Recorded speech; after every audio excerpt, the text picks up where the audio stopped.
Vaseline Puthokhiba Miyoi aduna Vaseline advertise taunaba hotnabada mahak masamak mai thajinjaki 1990 da Doni na nightclub amagi manakta Miyoi Nipan pulap puthakhi. March 24, 1975 da England dagi Miyoi ama film yengna 25 minutes leptana nokpadagi sikhi. Denmark country da atopa country gi flag mai thaba asi illegal oi. Adubu masagi country gi flag mai thabadi illegal oide. Flag number 1 1533 da Catherine de Medici na France ki queen oirami. Mahak spinach saba yamna pami. Mahakna mahaki chara khudingi spinach ki mathel ama yaunaba hairami. Masi fawbada spinach thongba mathel asibu Florentine haina khangnari. Masi Catherine gi pongnafam lamdam Florence pu ningsingba oinani. Flag number 2 Vaseline Puthokhiba Robust Augustus Chesbrug asi mahak masama Vaseline advertise taunaba hotnabada acid amadi maina thajinjarami. Masigi matungda asokpasing aduda jelly taisilami. Masidagi amu fagalakpadu utlami. Mahak 9 January 1837 da pokhi aduga September 8 1933 da sikhi. Mahak maming chatlaba American chemist amani. Flag number 3 1958 da United States ki Air Force ki 7,600 pounds natraga 3,400 kgs lumba Mark 15 kauba nuclear bomb ama mangki. Masi United States ki Georgia Savannah gi manakta leiba Tybee Island gi ising manungda mangkhibani. Bomb asi ngasi phawbada thiba khangdana leiri. Flag number 4 Aikhoigi mit ki mit naha haibadi pupil asi Latin language pupilla haiba asidagi lauraga thonkhibani. Masigi arthadi little doll haibani.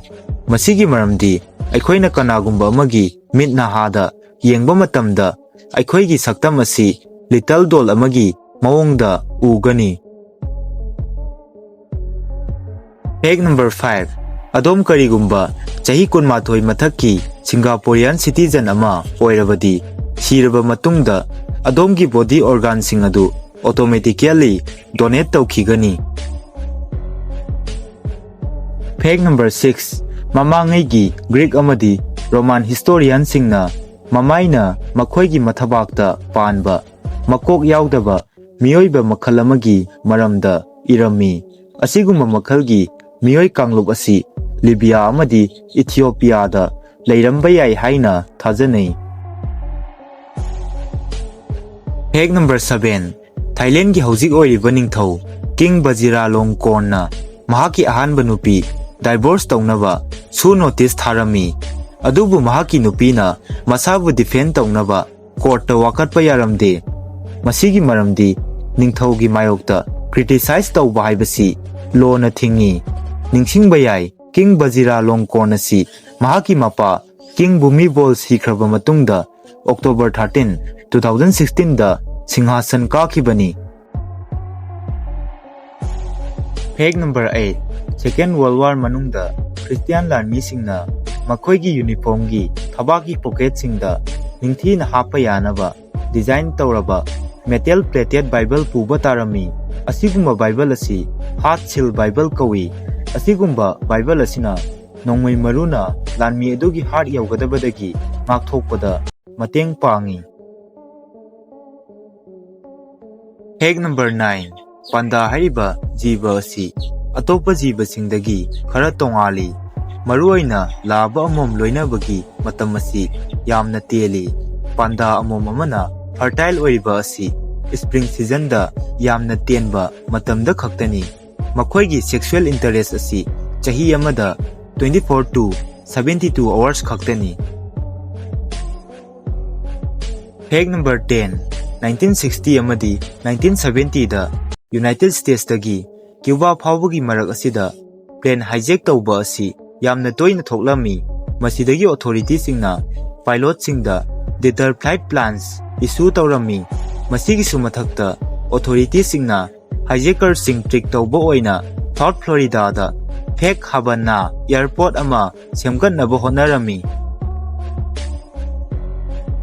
Fake number 11 चयोल अमदा लैबा नुमितसिंग असि मरु ओइबा planet 8 की ममिंग लौरगा थोनखिबनी।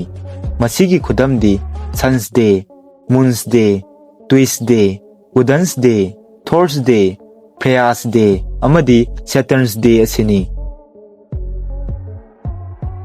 Fake number 12 Japan दा चनबी अमा ओइना नुपी अमना नुपा अमबु पामलबदी नुपा अदुगी jacket यावबा अनीसुबा button हाइबदी कुदाम अदु PU हाइरकनी।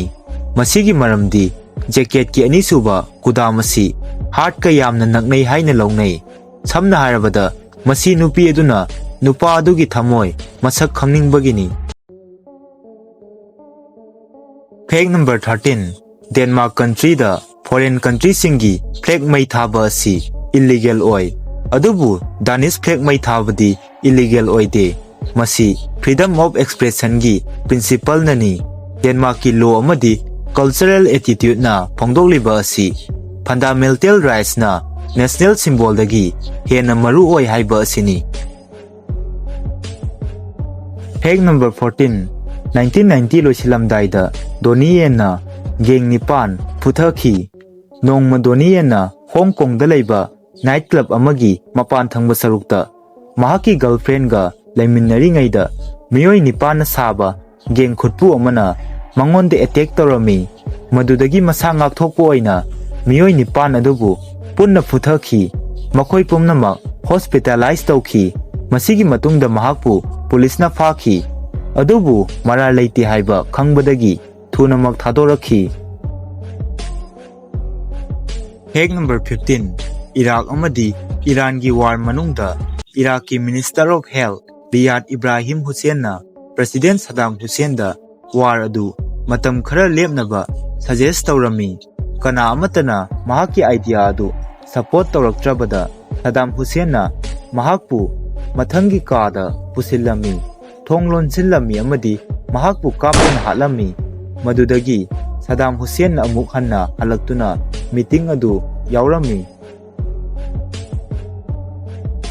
Fake number 16 मार्च 24 1975 दा England की किंग्स लिंदगी एलेक्स मिचेल कौबा मियोई अमा नोकपा हेनमनबदगी सीखी। मसी महांगना द गुडिस की एपिसोड कुंगफू कैपर्स येंगलिंगैदा 25 मिनट्स लेप्तना नोकपदगी सीखिबनी। मसिगी मतुंगदा महाकी नुपीना द गुडिस दा चिठी अमा थारमी। चिठी अदुदा महाकी नुपाना अरोइबा मिकुप्ता यामना नुंगाइना पुंसी लोइखिबबु थागतपा फोंदोक्तुना इरम्मी।